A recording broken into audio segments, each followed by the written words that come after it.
हमलो थियो उन ॾींहुं सोडल वारा मुंहिंजे भाउ जे पोयां हुन पंहिंजी जान बचाइण लाइ मंसूर खान वटि ऐं जॾहिं मां मंसूर खान वटि पहुतो मंसूर हिकिड़ी शर्त ते मुंहिंजे भाउ खे आदा जॾहिं बि मुंहिंजे भाउ जी उनखे ज़रूरत पवंदी उनखे मां पेश कंदुसि। बाबा हाणे ठा न सोट मुराद कंदो न ई रहजन हाणे मां पंहिंजे हमराह जो कोर्ट मां वठंदुसि।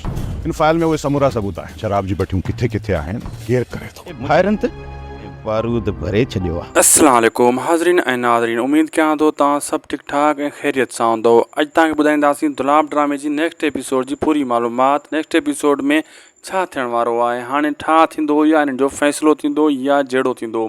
पहिरीं ॻाल्हि दोस्तो, अचण वारी क़िस्त में तव्हां ॾिसंदो त जंहिंमें राज़न वञी शाहनवाज़ खे सॼी कहाणी ॿुधाईंदो त मुंहिंजो भाउ कीअं फाथो ऐं इहा ॻाल्हि कंदो त जंहिं टाइम मां हितां ताक़ खां वियोसि उन टाइम सोडल वारा मुंहिंजे भाउ खे ड्रिकाईंदा वरिता हुया। ड्रिकाए हू वञी पुॻा मंसूर खान जे ॻोठ, जंहिं में मुंहिंजे सौट मुंहिंजे भाउ यानी ठारे उते वञी पनाह वरिती। कंहिंखां वञी वरिती मंसूर खान खां, ऐं मंसूर खान हिकिड़ी शर्त ते उनखे वापसि कयो आहे त जॾहिं बि हू घुरंदो ऐं मां उनखे पेश कंदुसि। हाणे छा मां उनखे पेश कयां, हू मुराद जे हवाले करे छॾे मुंहिंजे भाउ खे, उनजो केरु ज़िम्मेवारु आहे।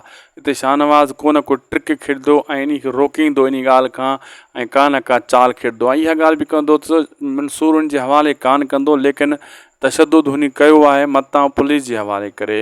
घणियूं ॻाल्हियूं थींदियूं दोस्तो। ॿी तरफ़ त सोढल पंहिंजे जंहिं टाइम घर हूंदो आहे ऐं उनजा घर वारा इहा ॻाल्हि कंदा आहिनि त ठा कजे। हाणे ॿई तरफ़ ॿ खून थी चुका आहिनि। सोढल चवंदो न हाणे न सौट ठा करे सघे थो न हू, छाजे करे हाणे ठा खां असां घणो अॻिते निकिरी आया आहियूं।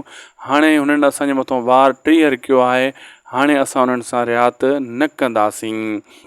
ऐं उनजो पीउ बि चवंदो आहे छा अञा ठा कयूं दुश्मन सां असां घटि न कंदासीं, यानी हू बि पोड़ो बि ठा करण जे हक़ में न आहे। ॿी तरफ़ दोस्तो मंसूर खान जेको आहे उहो छॾाइण जे चकर में आहे वीरू खे, खजू खे, यानी उन हारी जे पुट खे, लेकिन पुलिस उन खे नथी छॾे ऐं पुलिस चवे थी त हेतिरा 30,000 ॾे या हिन चर्स जे चकर में फसायूं वेठी आहे, नशे जे चकर में।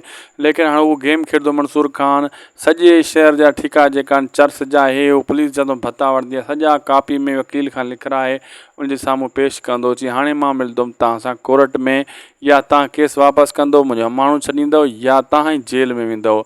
पुलिस इहा ॻाल्हियूं ॿुधी ऐं लिखत ॾिसी परेशान थी वेंदी आहे त हीअ त कोर्ट जा नोटिस आहिनि। हाणे पुलिस कोर्ट जो अगरि असांखे पुछे त हीअ सभु जुआ जा अॾा हली रहिया आहिनि, छो हली रहिया आहिनि, पोइ असां छा जवाबु ॾींदासीं। पोइ हिते मजबूर थी वेंदा आहिनि इहे SHO SP जमादार, पोइ इहो जेको आहे हथु कढंदा आहिनि मंसूर खान जे हवाले इन माण्हू खे करे हितां निकिरी वेंदा आहिनि। ॿिए तरफ़ मुराद जेको आहे उहो सिधी ॻाल्हि कंदो आहे त मुंहिंजे भरियलु हथियारनि में बारूद भरे छॾियो आहे, लेकिन मूंखे हिकिड़ी शइ ताक़त आहे जेका रोके थी जहिड़े खां, यानी उहो मंसूर खान जी ॻाल्हि बि करे रहियो आहे, शाहनवाज़ खान जी बि ॻाल्हि करे रहियो आहे ऐं ख़ुदा जी ॻाल्हि बि करे रहियो आहे।